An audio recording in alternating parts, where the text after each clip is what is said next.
Selamat sejahtera kepada semua pelajar 4 Citrin dan 4 Diamond. Selamat datang untuk sesi PTBR yang bilangan keempat.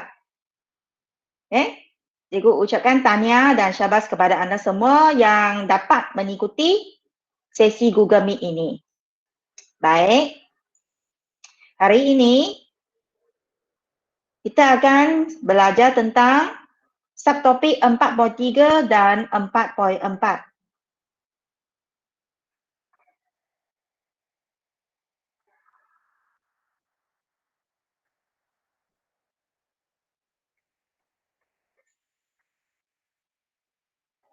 Video tentang subtopik 4.3 dan 4.4 cikgu sudah send dalam grup dari cikgu Azlina.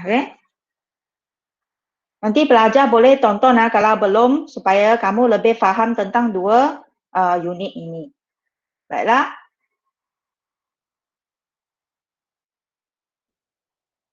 Marilah kita lihat isu sosio-saintifik dalam sektor pengurusan sisa dan air sisa.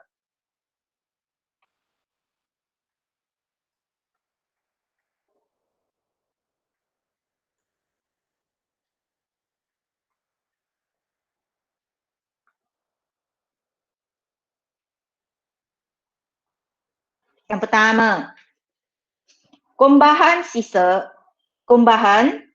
kimia serta sampah sarak yang dibuang ke sungai dan laut telah mengganggu ekosistem sungai dan lautan serta kawasan berhampiran. Kumbahan adalah yang daripada loji loji kumbahan. Contoh yang dari rumah punya, bahan buangan dari tandas itu, daripada sinki semua ni adalah kumbahan lah. Tambah lagi sisa kimia daripada kawasan perindustrian dan juga sampah sarap yang dibuang oleh pihak yang kurang bertanggungjawab ke dalam saliran air, ke dalam sistem perairan seperti sungai, tasik, laut. Semua ini telah mengganggu ekosistem sungai. Dalam sungai ada banyak hidupan akuatik. Dan juga di laut, hidupan marine. Semua ini telah terganggulah siratan makanan mereka dan hidupan akuatik ini akan mati. Isu sosio-saintifik dalam sektor pengurusan sisa dan air sisa yang kedua adalah sisa makanan yang tidak dilupuskan dengan baik telah menyebabkan pencemaran alam sekitar. Kerana sisa makanan ini, sisa pekerja ini, dia akan, kalau terbiar, dia akan menjadikan tempat pembiakan tikus, lalat, lipas semua ini, yang merupakan vektor kepada penyakit seperti taun, yang akan menyebabkan wabak berlaku. Selain itu, pengurangan sisa makanan pun akan menghasilkan gas rumah hijau dan gas-gas lain yang boleh mencemarkan kualiti udara kita. Isu sosio-saintifik dalam sektor pengurusan sisa dan air sisa yang ketiga. Penjanaan, pengurusan dan penguraian sisa pepejal menyumbang kepada peningkatan gas rumah hijau, iaitu semua proses perebutan sisa ini akan menghasilkan gas karbon dioksida. Gas karbon dioksida ialah sejenis gas rumah hijau, di mana gas karbon dioksida ini akan memerangkap haba di atmosfera dan menyebabkan haba tidak dapat dipantulkan sepenuhnya ke angkasa lepas. Jadi ia terperangkap di atmosfera menyebabkan kesan rumah hijau.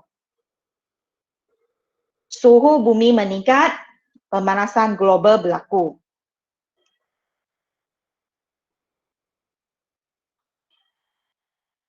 Dan kesan rumah hijau boleh menyebabkan berlakunya perubahan iklim dunia. Suhu bumi meningkat. Climate change. Lagi perubahan iklim. Isu sosio-saintifik dalam sektor pengurusan sisa dan air sisa yang keempat.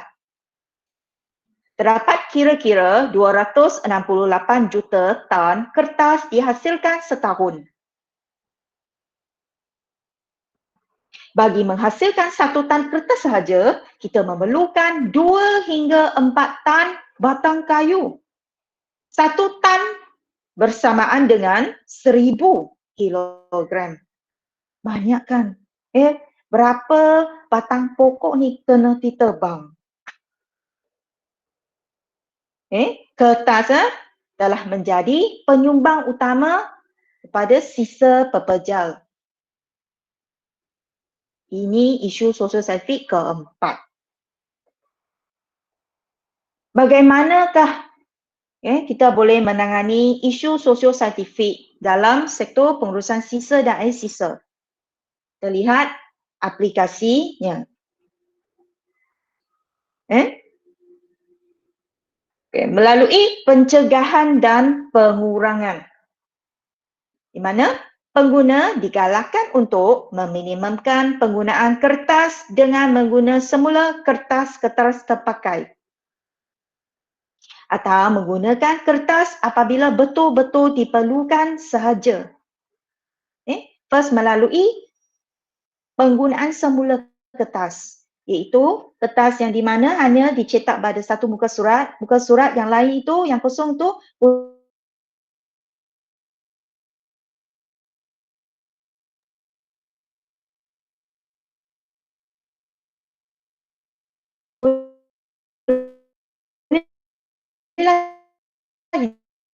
dijadikan sebagai kertas graf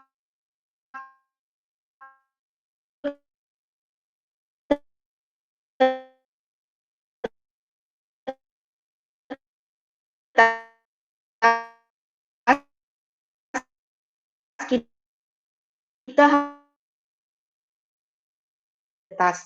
kertas dan penggunaan email, pengimas mesin, ni semua. Selain itu, pengguna juga dinasihatkan supaya menyediakan makanan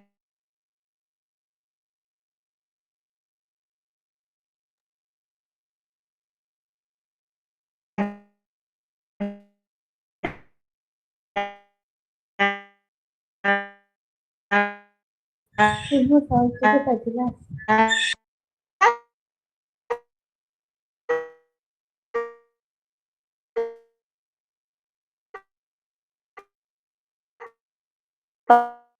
pembaziran. Cikgu tak jelas. Suara jelas tak? Tak jelas. Sekarang okey. Oh, masalah handphone. Dia punya line, saya sudah letak di luar. Okey.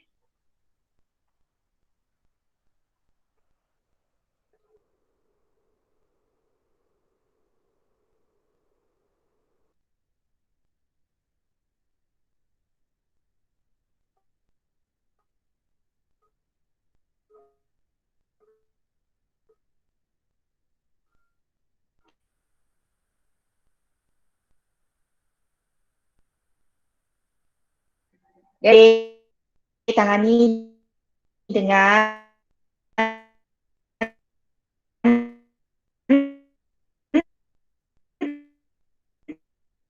tak perlu kita guna email, kita guna SMS. Cikgu Tulis. tak. Halo? Suara cikgu putus-putus. Putus 老师，你的声音听起来很卡。我的声音什么啊？听起来很卡。对，这样打一下，断一下，加断一下。线不好哦，这样。Okay, so saya rasa saya punya talian internet pun tidak baik ya. Nanti saya restart, saya tengok macam mana.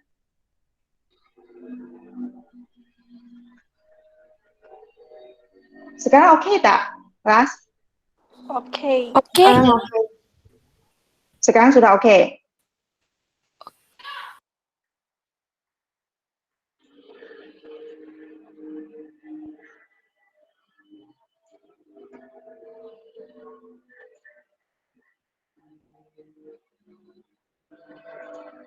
Kalau okey, boleh teruskan ah.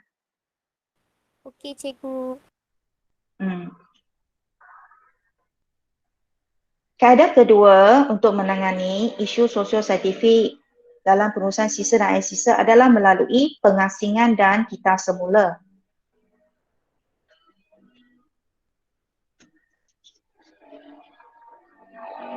Pihak kerajaan telah menggalakkan pengasingan sisa rumah sejak tahun 2015. Sebenarnya walaupun kalau saya kat sekolah pun, saya pun guna wifi sendiri, saya tak guna sekolah punya. Sekarang saya guna wifi sendiri. Tak tahu kenapa hari ini line tak bagus. Sekarang okey tak, Ras? Okay. Okey. Alright. Pihak kerajaan telah menggalakkan pengasingan sisa rumah sejak 2015. Dia kata, kita harus mengamalkan kitab semula, iaitu sisa pekerja yang kita buangkan itu, kalau ia merupakan kertas dan surat khabar lama ataupun tintin aluminium, kita harus asingkan, jangan kita campur bersama. Okay?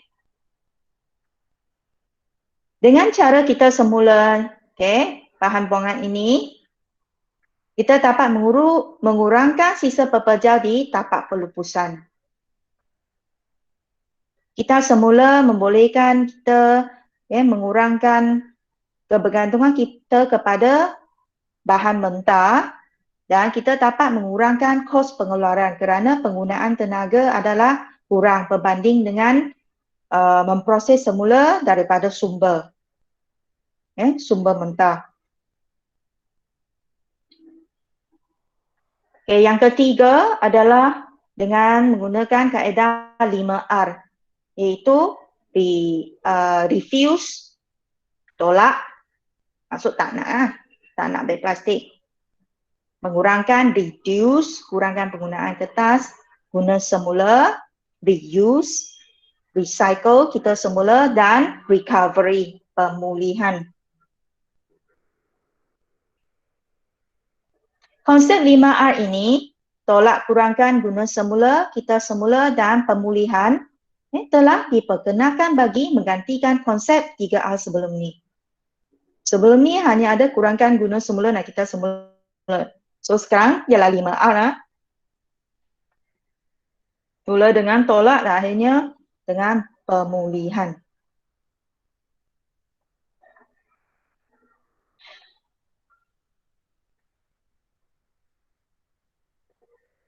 Tujuan adalah untuk mencapai sisa sifar.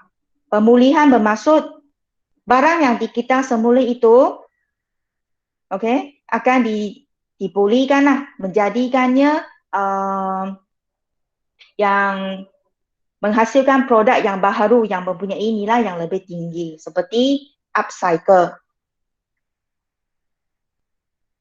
Upcycle ialah kita semula produk untuk menghasilkan produk baharu yang mempunyai nilai yang lebih tinggi. Contohnya beg plastik, di mana orang biasanya buang. Tapi dia kumpul semula, kita semula dan dia hasilkan satu beg,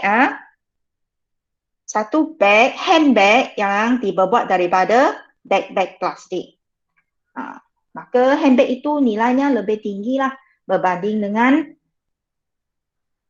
dengan itu beg plastik. Ataupun tali glider, yang kereta punya seat belt pun ada orang kumpul semula lah. Kita semula untuk buat handbag. dan boleh dijual dengan harga yang lebih tinggi. Dan juga kain-kain itu pun ada orang kumpulkan. Kita semula untuk buat blanket atau untuk buatkan handbag pun ada. Okay. Okay, seterusnya kita pergi kepada unit 4.4, sektor pertanian dan perhutanan. Okey tak line sekarang? Line saya ni. Okey. Okey. Kita lihat apakah isu sosio-saintifik dalam sektor pertanian dan perhutanan. Gambar raja ini menunjukkan keadaan di mana suatu hutan telah diteroka untuk tujuan mungkin pertanian ataupun pertempatan. Banyak kawasan hutan dan pokok-pokok balak telah ditebang bagi pembukaan tanah sama ada untuk tujuan penempatan atau pertanian. Jika masalah ini tidak dikawal dan dibendung dari awal, perkara ini boleh menyebabkan berlakunya kejadian tanah runtuh. Kesannya, kerana tanpa pokok, akar pokok yang mencengkam tanah ini, tanah dah jadi longgar, dah jadi tak kukuh. Maka dia senanglah runtuh bila dia lembab. Dan banjir besar kerana kawasan tadahan air sudah berkurang. Air nak pergi mana? So banjir ni, air ni tak dapat diserap oleh pokok-pokok ni hutan sebab sudah kurang pokok. Jadi banjir berlaku. Kepupusan flora fauna. Disebabkan ini, hutan sebenarnya adalah habitat. Tempat tinggal pelbagai spesies haiwan dan tumbuhan. Kalau kawasan hutan ini dah berkurang kerana pokoknya ditebang, maka tak adalah tempat tinggal spesies tumbuhan dan juga haiwan ini. Dia akan mengalami kepupusan nanti. Isu sosio-saintifik yang sektor pertanian perhutanan yang kedua yang ada kaitan dengan yang sebelum ni. Kawasan hutan ni macam satu peparuh hijau untuk bumi tau. Tapi tengok semakin digondolkan, semakin diteroka untuk tujuan aktiviti perindustrian, penempatan atau pertanian. Jadi ini boleh mengganggu apa? Kitaran gas bumi, mengganggu kitaran karbon. Gas karbon dioksida ini, dia sepatutnya diserap oleh tumbuhan kan melalui fotosintesis. Kalau tumbuhan kurang, gas karbon dioksida akan banyak. Akan meningkat. Boleh menyebabkan kesan rumah hijau berlaku. Itu suhu bumi meningkat dan pemanasan global berlaku. Okey. Jadi penanaman semula pokok sangat penting. Kalau rumah kamu ada tanamannya tumbuhan hijau itu baik. Udara di sekeliling rumah kamu segar, nyaman. Menyebabkan kamu pun rasa sihat.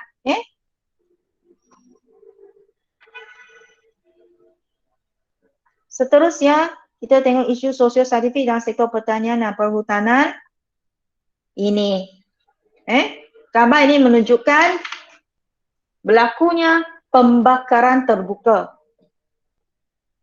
Seringkali kita bangun pagi, kita dapat rasa kan, kenapa kualiti udara hari ini kurang baik. Ada bau yang macam bau asap. Bau orang bakar. Sampah sarap.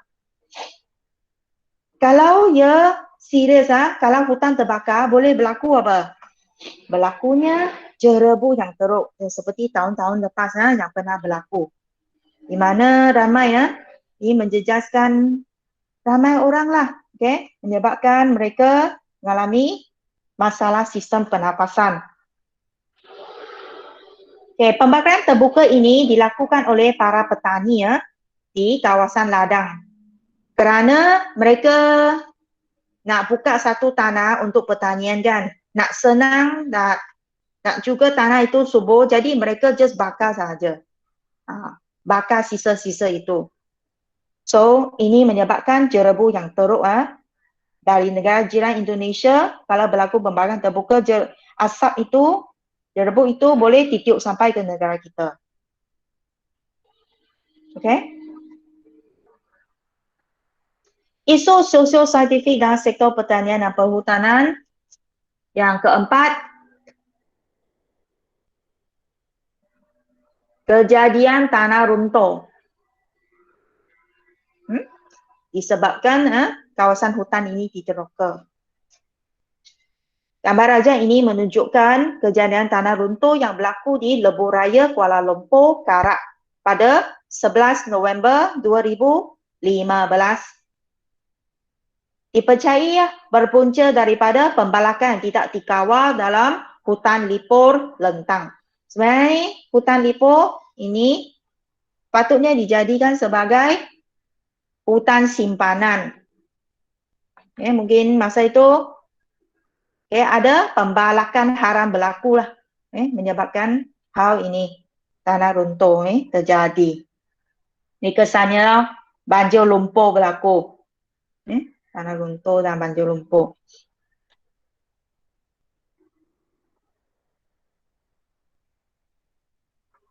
Selain itu, permintaan yang tinggi terhadap perabot, isu serta penggunaan kertas tambah kawalan menyebabkan penebangan hutan dilakukan dengan berleluasa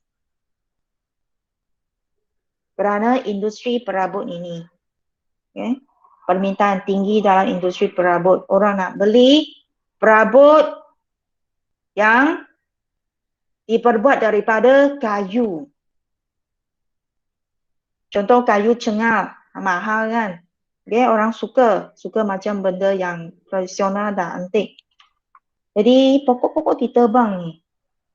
Dan juga ini lagi yang utama, penggunaan kertas yang tanpa kawalan.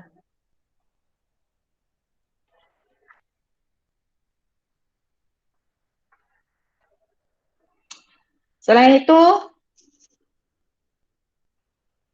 yang keenam ni, penggunaan racun serangga dan baja kimia yang berleluasa oleh para petani telah menyebabkan tanah-tanaman ni tercemar.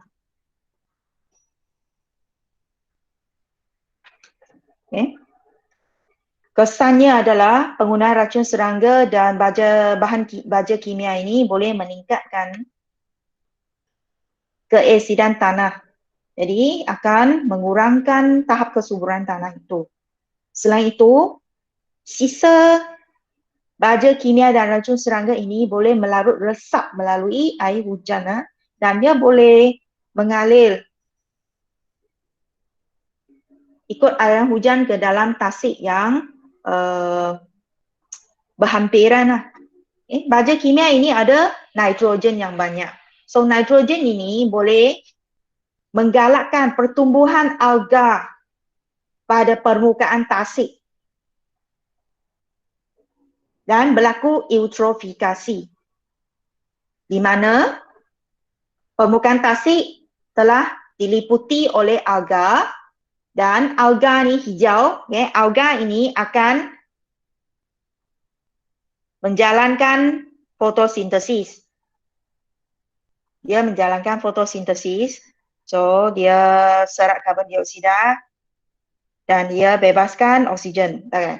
Alga ini dia pun akan mati. Bila mati, dia bereputkan. Jadi, proses pereputan ini mengambil gas oksigen dalam tasik. Proses pereputan ini akan mengambil gas oksigen dalam tasik, jadi menyebabkan hidupan akuatik seperti ikan, udang dalam tasik itu akan mati kerana kekurangan oksigen. Okey, ini ialah proses eutrofikasi, iaitu pertumbuhan alga yang pesat pada permukaan tasik dan menyebabkan cahaya tak dapat menembusi permukaan tasik. Jadi, tumbuhan akuatik di dalam tasik tak dapat menjalankan fotosintesis kerana tak cukup cahaya matahari yang menembusi tasik itu. Tumbuhan akuatik mati. Haiwan pun mati, ikan mati kerana dia kekurangan oksigen. Alga hidup dan alga mati. Perebutan alga ini telah menggunakan oksigen dalam air tasik. Jadi ikan kekurangan oksigen pun akan mati. Okey, ini proses eutrofikasi. Saya pernah belajar dah ni.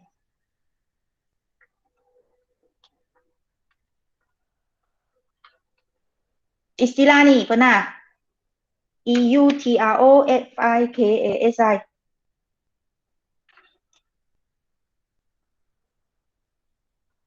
Itu adalah penjelasan lanjut lah ha.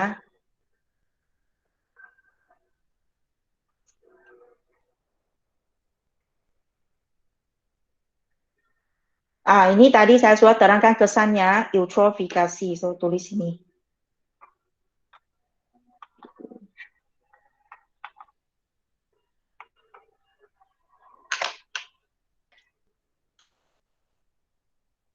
Hal ini menyebabkan pencemaran air di sungai tersebut. Yalah, bahan-bahan kimia ini mengalir ke dalam sungai boleh menyebabkan pencemaran sungai. So ini bukan eutrofikasi, ini ya pencemaran sungai.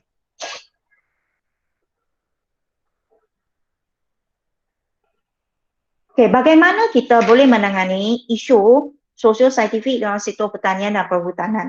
Yang pertama, kita haruslah merawat dan memproses kembali sisa-sisa pertanian untuk dijadikan baja kompos. Contohnya, kayu balak, sisa-sisa daun, ranting, dahan, tunggu yang tinggal tu selepas pembalakan tu, okey, atau selepas penerokaan hutan lah, atau satu tanah ke hutan. So jangan biarkan dia atau terus bakar. Okay? Kalau bakar menyebabkan jerebu.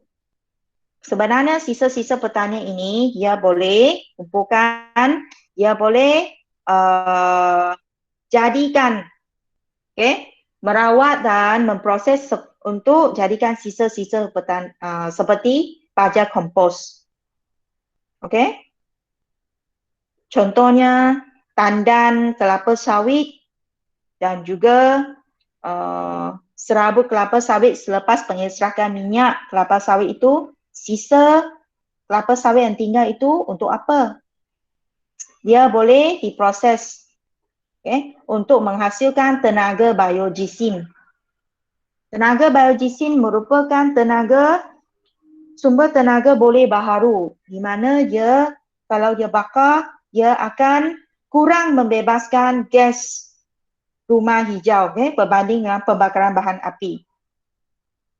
Tenaga biogesin ini adalah lebih mesra alam lah. Walaupun yang bakar pun akan hasilkan karbon dioksida, tapi jumlah karbon dioksida yang dibebaskan daripada pembakaran biogesin ini adalah sama dengan jumlah karbon dioksida yang tumbuhan serap semasa fotosintesis. Maksudnya dia seimbang. Dia seimbang. Gas karbon dioksida yang diserap oleh tumbuhan masa fotosintesis dan masa dia mereput, dia jadi biogesin. Biogesin ini, kayu itu kalau dibakar, dia bebaskan gas karbon dioksida yang sama kuantiti ya. Seperti seperti dulu ya serap semasa fotosintesis. Okey ya.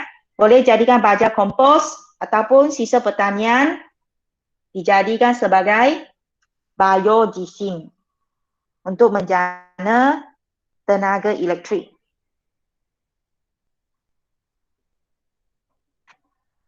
Okey, Selain itu boleh isu ni sosial saintifik sektor pertanian dan perhutanan boleh kita tangani dengan penghutanan semula. Hutan yang telah diterofka atau tanah dibuka itu bolehlah tanam semula pokok supaya dapat mengekalkan keseimbangan ekosistem. Supaya peparuh hijau bumi ini terus ada kesinambungannya dan kemapanan alam sekitar ini dikekalkan.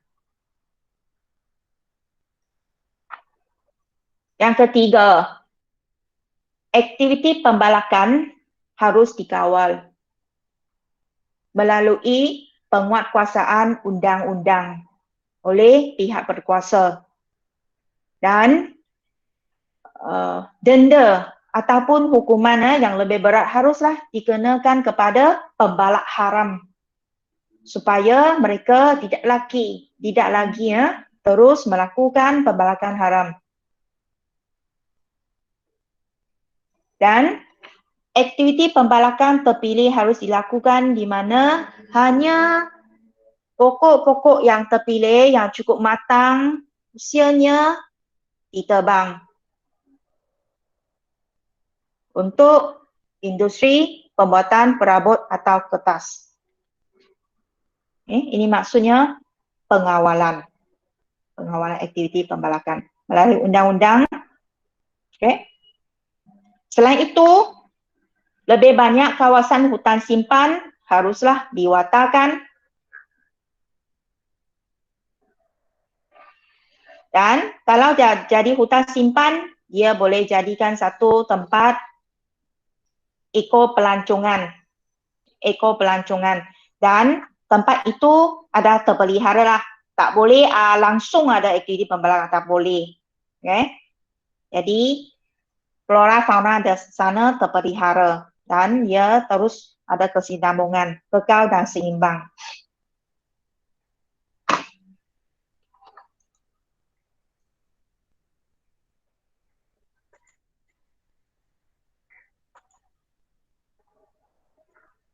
Itulah tentang penerangan bagi 4.3 dan 4.4. Kuis 4.4 cikgu akan bagi selepas kelas ini Ada lagi beberapa soalan belum siap.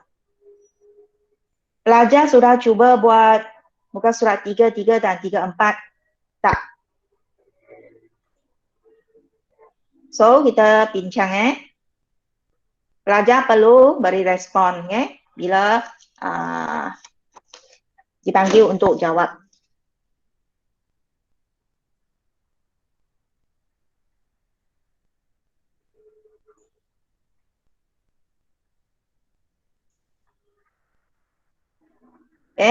Seminit kemudian kita akan mula.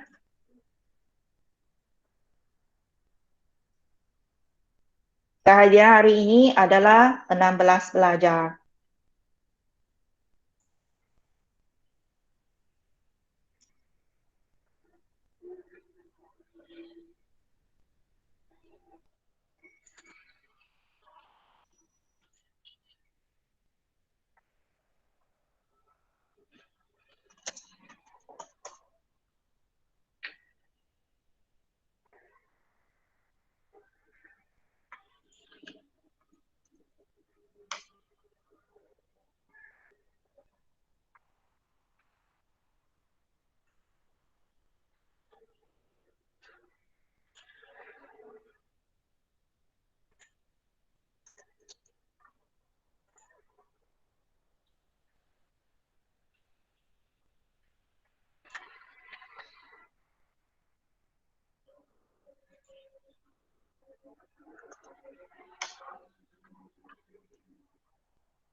Kaji raja yang diberikan tentang isu sosio-saintifik dalam sektor pengurusan sisa dan air sisa. Kemudian, cadangkan teknologi hijau yang boleh menyelesaikan masalah tersebut. apakah aplikasi teknologi hijau yang kita boleh selesaikan isu-isu ini.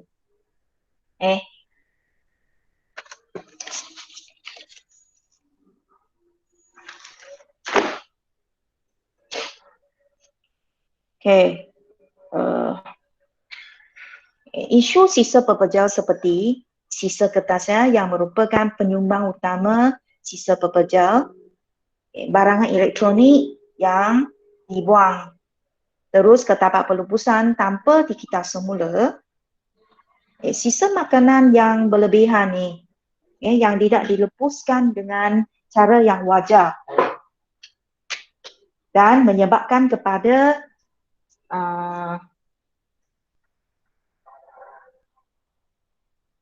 berlakunya penyakit yang disebabkan oleh vektor seperti tikus, menyebabkan berlakunya jangkitan penyakit.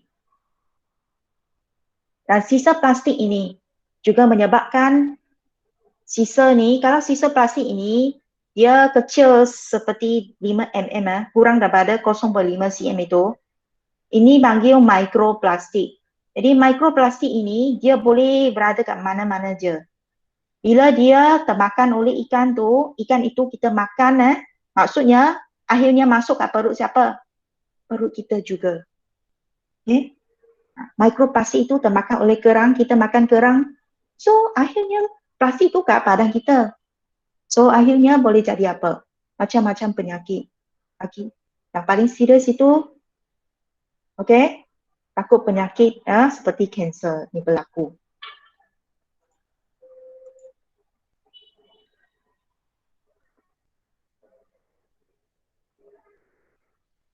Okay. Mikroplastik juga menyebabkan banyak penyu ni mati kerana tertelan oleh paket plastik yang orang buang ke dalam laut.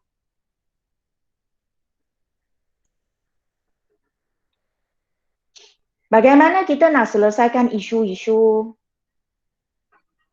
yang berasal dari sisa pepejal?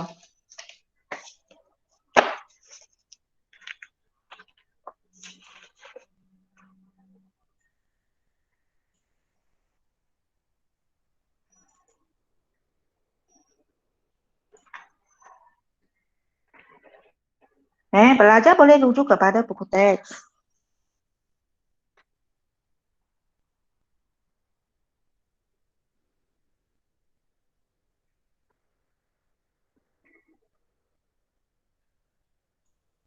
Tahun ni besar, loadingnya lama sikit.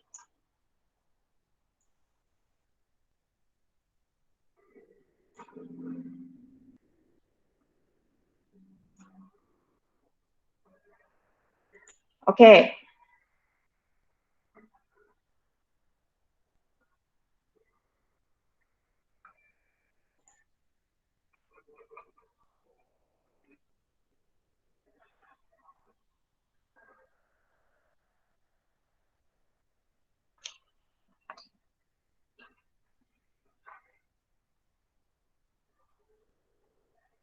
Okay, ini 4 isu sosial saintifik dalam pengurusan sisa air sisa.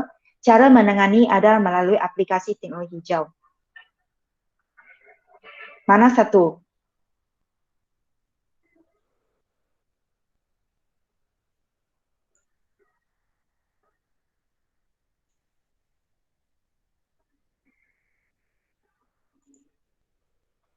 Aina baru join. Okay, Aina, kita sekarang tengah bincang soalan buku SPS muka surat 33.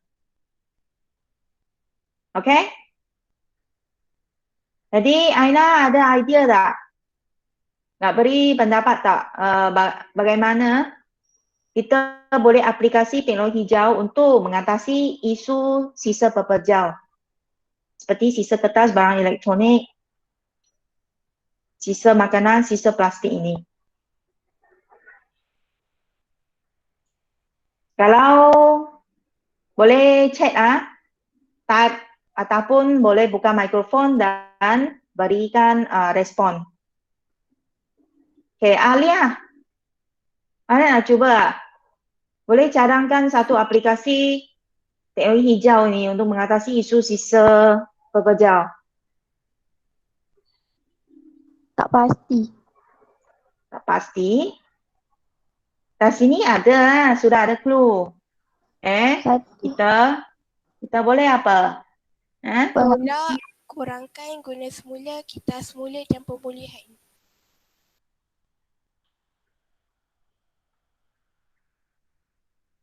Guna semula sisa kertas. Okey, boleh? Boleh guna semula. Kita semula kertas. Dah ada 2 ni. Dan sisa makanan. Rawatan pemprosesan. Ya, betul. Rawatan dan pemprosesan melalui proses biologi.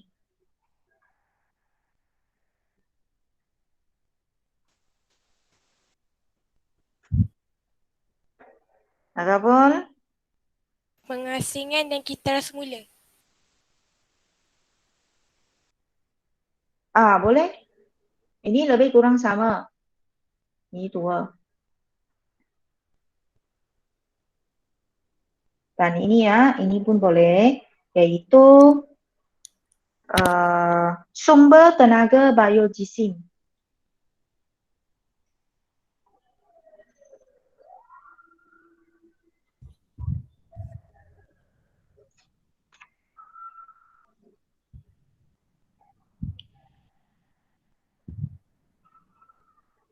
Dan sisa-sisa pertanian boleh dijadikan sebagai baja kompos.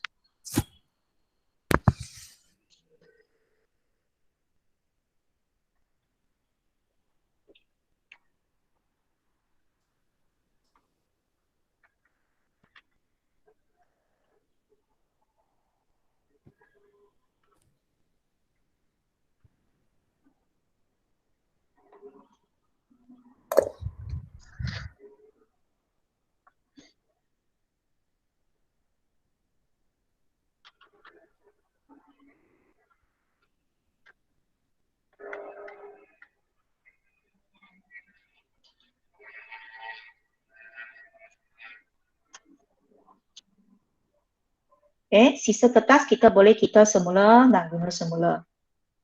Barang elektronik boleh kita semula. Sisa plastik boleh kita semula, guna semula. Cikgu, kalau ikut dalam buku teks boleh ke? Contohnya apa? Yang semua ada kat buku teks tu, tulis kat sini. Tajuk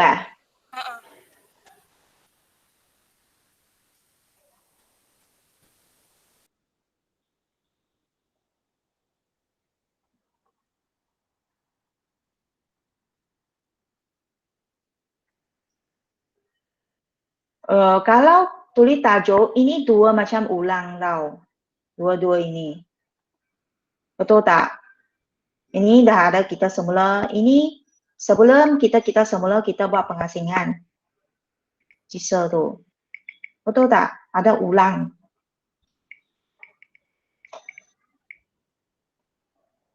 Bolehlah saya terima.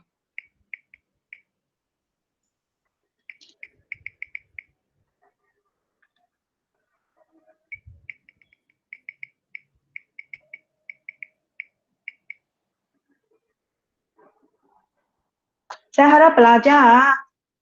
Okay? Aina, kita punya PDPR. Okay? Kamu harus rujuk kepada Telegram.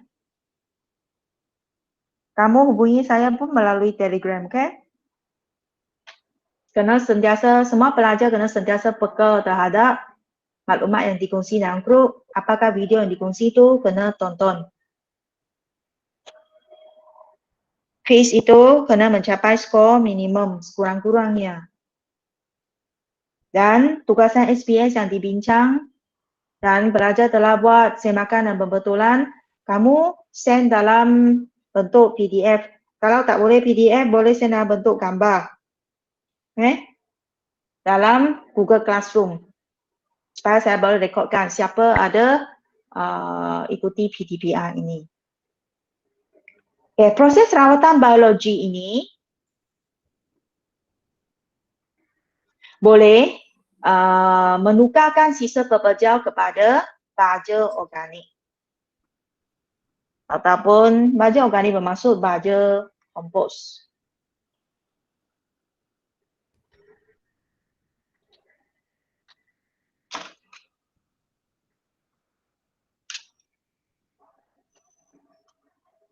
Untuk menghasilkan baja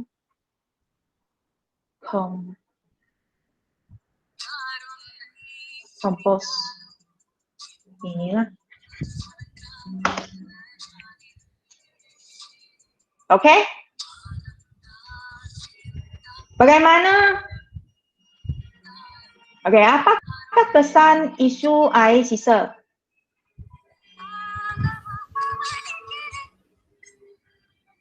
Pencemaran air. Betul. Ya, bagus. Pencemaran air berlaku. Ada lagi apa kesan? Kemusnahan ekosistem akuatik. Ya.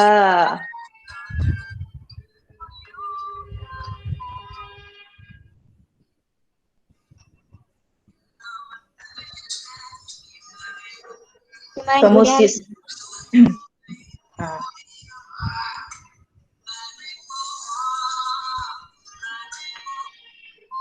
Kemusnahan ekosistem akuatik atau organisme akuatik mati, ini semua adalah lebih kurang sama lah. Ada lagi ya yang lain? Pencemaran udara. Pencemaran apa?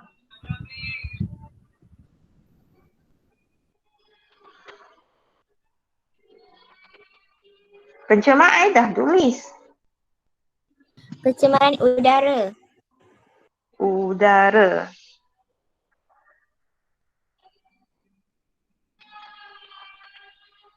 Boleh juga pencemaran udara. Banjir kilat berlaku.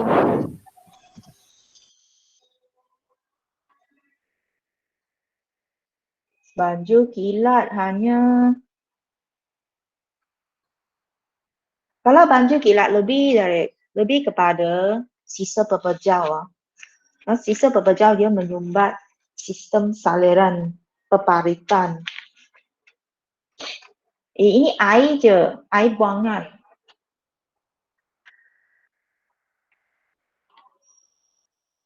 Okay, apakah akibatnya kalau sisa air ini kita terambil? Apa kesannya kepada kita manusia? Termasuk dalam rantai makanan. Sisa air ini kan tercemar.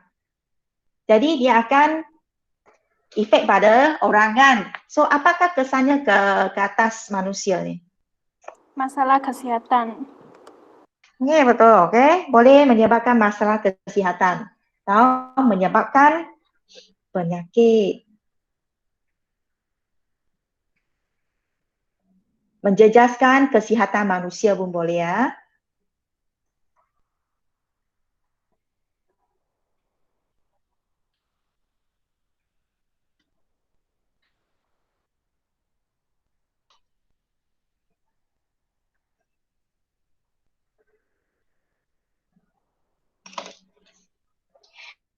Sisa air ini mungkin mengandungi logam bahan toksik tau. Contoh, semua ini deterjen ataupun bahan kimia. Semua pencuci pinggan mangkuk ini dibuat daripada apa? Bahan kimia. Okay? Bahan kimia ini kalau termasuk dalam air minuman. Kalau kat rumah tak ada air filter. So, penapis air. Jadi air itu bukan tulen lah. Okay? Kalau kita terambil punca air yang tercemar itu, kita akan terjejas dari segi kesihatan, boleh menyebabkan penyakit. Dalam jangka masa yang lama terkumpul di badan kita bahan-bahan ni, toksik. Bagaimana kita menangani melalui aplikasi teknologi hijau.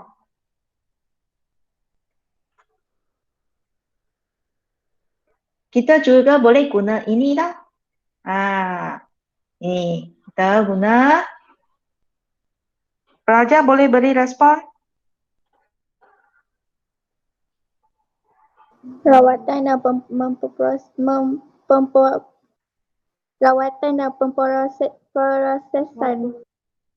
Okey, bagus. Proses rawatan biologi ke atas air sisa ini. Air sisa ini dia boleh dirawat lah supaya dia menjadi tidak bahaya sebelum dia disalurkan ke dalam sistem pembaritan. So tulis proses rawatan biologi. Good. Wastewater treatment. Rawatan air sisa. Apa lagi? Pencegahan dan pengurangan.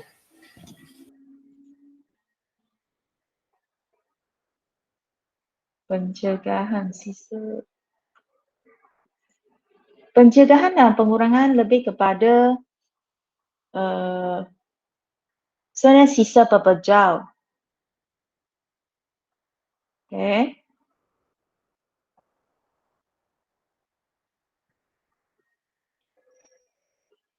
Macam boleh kan?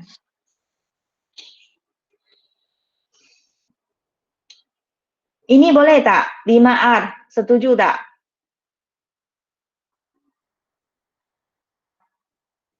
Pemulihan boleh kot?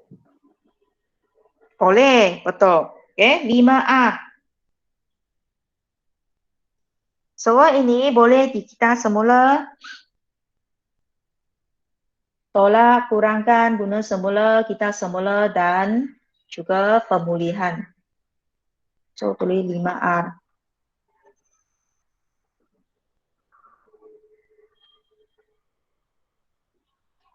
Bracket, tolak,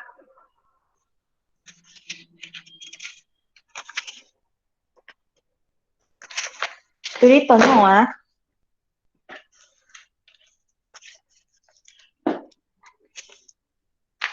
kurangkan,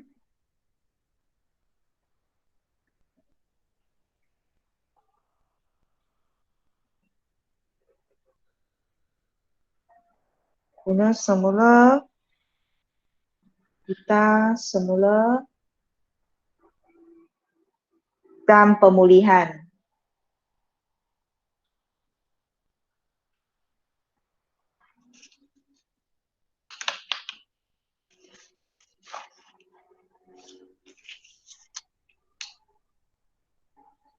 Okay.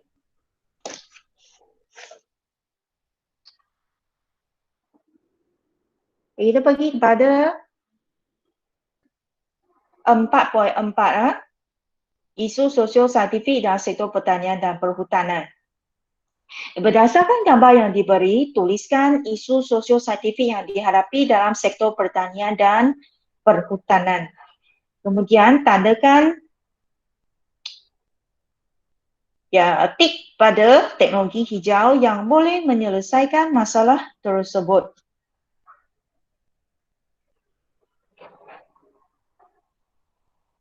Kita buat yang bahagian soalan 1 dulu. Kamu tuliskan isu sosio-saintifik berdasarkan kepada gambar rajah. Gambar rajah 1A menunjukkan isu sosio-saintifik apa? Penggunaan racun serangga dan baja kimia.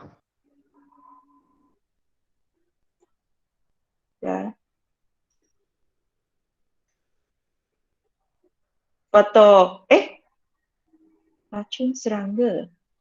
ini baru racun serangga. Okay, ini ialah gambar aja tak jelas lah kan. Okay, pembukaan tanah untuk pertanian.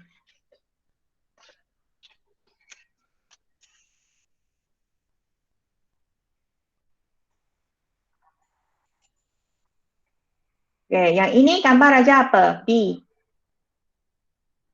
Penggunaan racun serangga dan baja kimia. Betul. Yang C.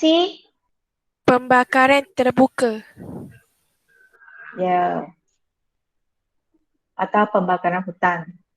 D. Pokok-pokok ditebang bagi pembukaan tanah.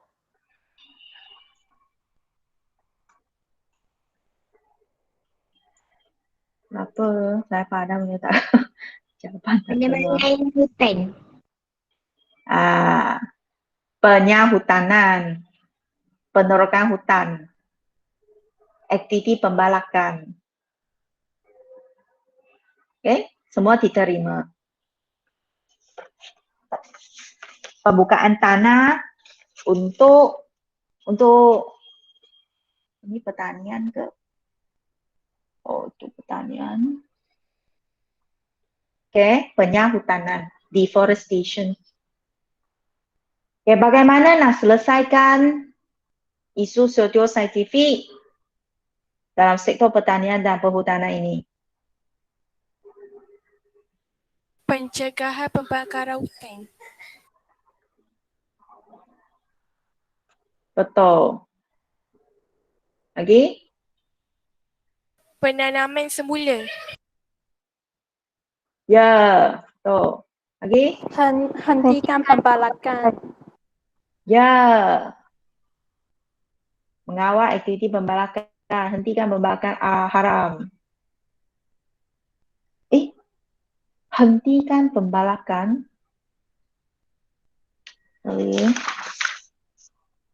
Kalau hentikan maksud, kita jangan guna kertas tau.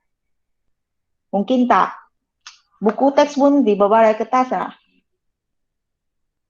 Boleh hentikan tak? 100% hentikan. Tak mungkin kan? Boleh. Tak boleh ya. Jadi ini tak perlu tik.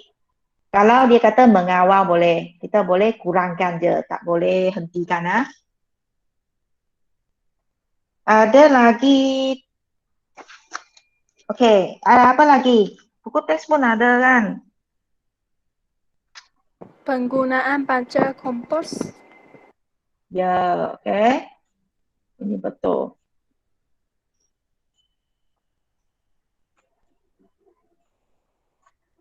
Okey, apa lagi? Tenaga payung dari sisa pertanian dan najis haiwan. Ya, tenaga bio atau biojisim dari sisa pertanian dan najis haiwan. Dia boleh digunakan untuk menjana tenaga. Okay. Dia menghasilkan gas metana. Okay. Saya beritahu bagaimana. Sisa pertanian dan najis haiwan ini, dia boleh mereput. Dia mereput dalam satu tangki ya, dia kumpul-kumpul sisa itu masuk ke dalam, biar dia mereput tindak balas anaerob. Kemudian dia akan hasilkan gas metana. Gas metana itu boleh digunakan sebagai bahan bakar api. Bahan bakar api untuk menjanakan tenaga elektrik lah. Atau untuk pemanasan lah. Okay? Sebagai sumber tenaga. So, ini ya mereput, menghasilkan gas metana yang merupakan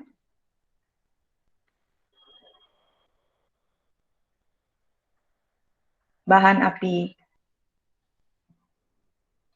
untuk penjanaan tenaga. Tenaga bermaksud tenaga elektrik. Okay?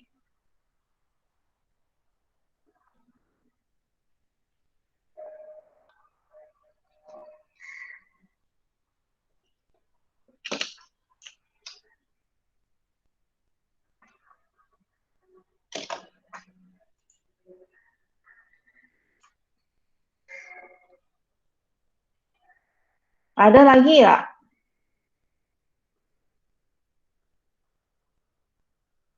Bagaimana kita nak kurangkan penggunaan racun serangga dan baja untuk mengawal ni makhluk perosak?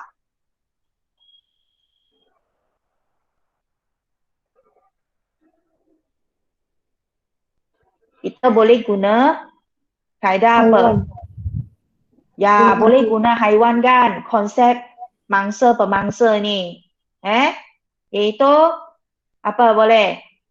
Burung hantu. Ya, boleh guna ini. Contoh di ladang ladang kelapa sawit ada apa? Tikus, dia suka makan kelapa sawit. Jadi burung hantu ini dia akan dipelihara oleh peladang di ladang kelapa sawit supaya boleh mengawal spesies tikus. Guna konsep mangsa pemangsa.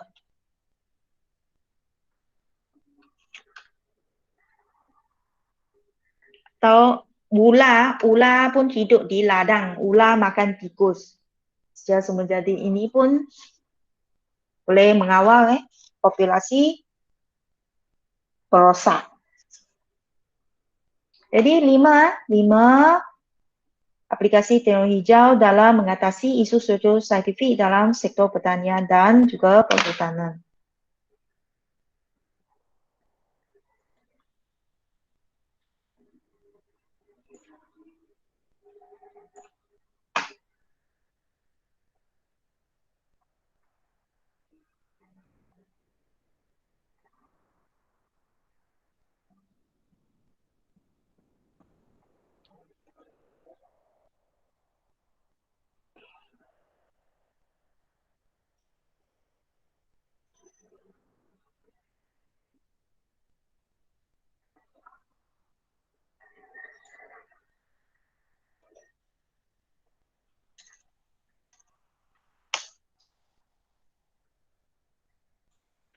Terima kasih kepada penglibatan semua dengan menyertai sesi Google Meet hari ini.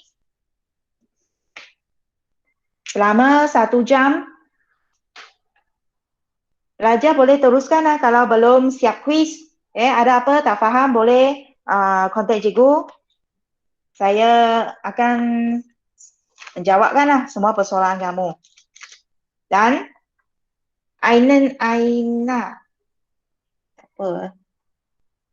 Aina tolong join Google Classroom Nanti sila respon kepada mesej saya. Okay, terima kasih kepada pelajar. Kita Terima jumpa kasih lagi. cikgu. Sama-sama. Terima kasih cikgu. Okay. Bye-bye. Bye.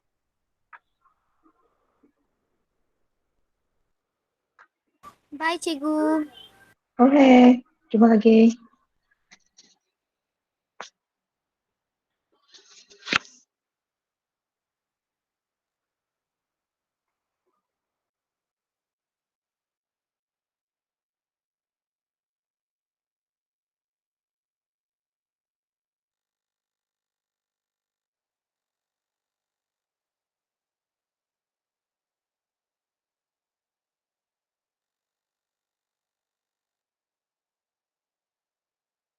Assalamualaikum.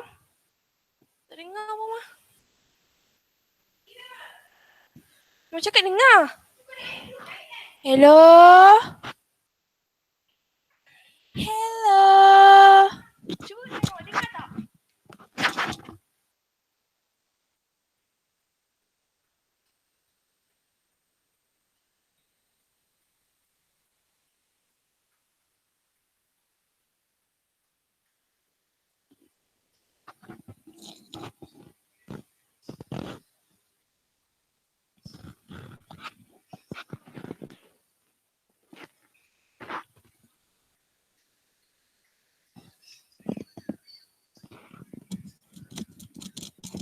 Hello? Tiada kata-kata yang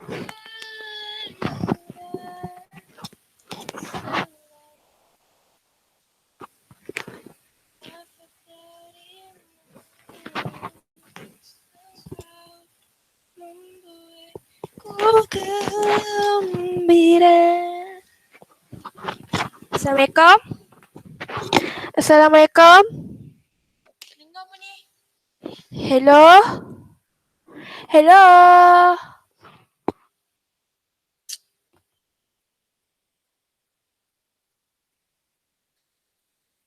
Hello?